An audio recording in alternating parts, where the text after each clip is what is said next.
Are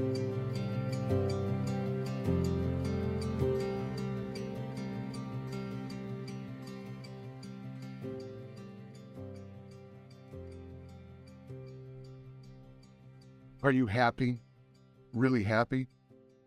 Are you satisfied with your life? Here's the startling truth.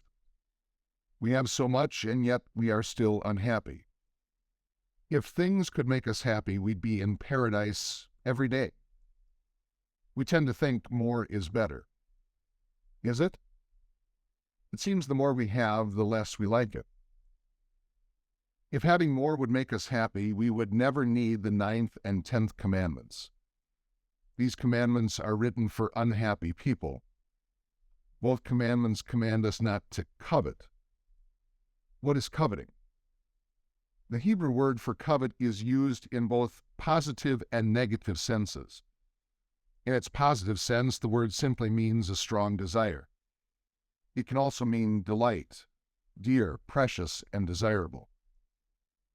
When used in the negative sense, the word means a strong desire for something I have no right to have.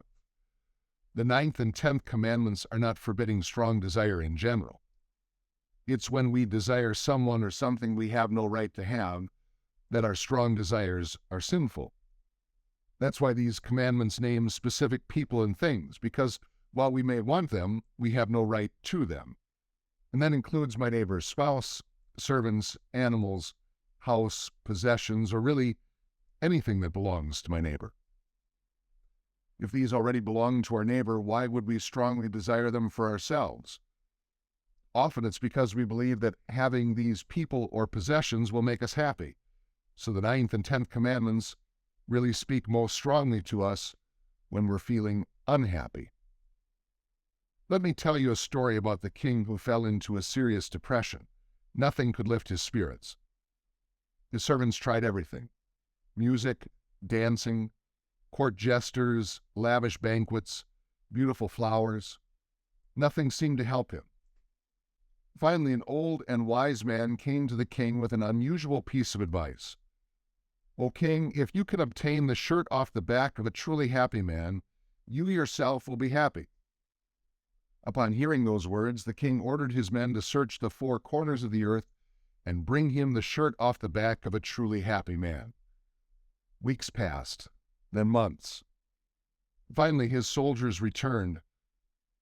They reported, "O king, after many days and much searching, we found a truly happy man. But your majesty, the man was not wearing a shirt." What's the point? How often do you think to yourself, "I would be really happy if only I had," and then we fill in the blank with our latest dream? Maybe it's a bigger house or better video games, or the phone that your friend has. If only I looked as good as this person, or if only I was as smart as that person. If only I could be as popular as her or as rich as him. Oh, how happy I would be. If only. No wonder we're unhappy. No wonder we're discontented. No wonder we're miserable. Coveting is running wild in our hearts and in our heads. It has bored its way into our soul, eating away our happiness, leaving us empty, frustrated, and angry. But that raises a question. At what point does legitimate desire become coveting? Coveting occurs either when I desire something I have no right to have, like my neighbor's spouse, or when the desire becomes the controlling passion of my life, so that I begin to believe that my happiness depends on getting that item.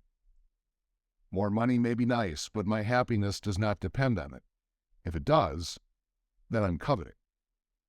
A new car may well help my self-esteem, but it can't be the source of my happiness. If it is, then I'm coveting. A vacation home at the beach would be wonderful, but it ought not be necessary for my life's happiness. If it is, then I'm coveting. The moment I trick myself into thinking this item or this goal is necessary for my happiness in life, then I've crossed the line into coveting. Let me say it again. If having more would make us happy, we would never need the 9th and 10th commandments. No, these are written for unhappy people. At some level, we all struggle feeling content all the time. Yet coveting is a sin that we have a hard time seeing in ourselves. Most of the other sins are easy to spot. You either murder someone or you don't.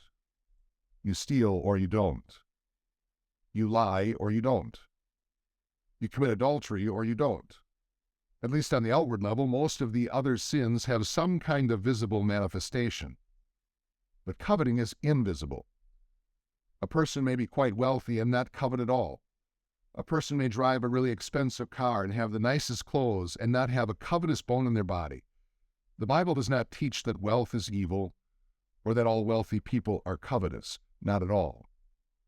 Coveting happens inside the heart when our desires begin to get out of control. In that sense, a poor person is just as likely, maybe even more likely, as a rich person to commit this sin. Perhaps the truly rich have learned the lesson that things don't bring happiness. Some poor people live miserable lives, not because of their poverty, but because of their coveting spirit. They truly believe that if only they had Jeff Bezos' money, they too would be happy. Since coveting is invisible, we are tempted not to take it seriously. In all my years as a pastor, I've never had anyone come to me and explicitly confess the sin of coveting. I've heard plenty of people confess many sins. I've heard murder confessed, and sexual sins, lying and taking God's name in vain, as well as neglecting God's word, along with disrespect and disobedience for earthly authorities. But I can't think of anyone who has ever come to me and said, "Pastor, I have a covetous spirit. Can you help me?" Coveting is truly the sin no one wants to admit.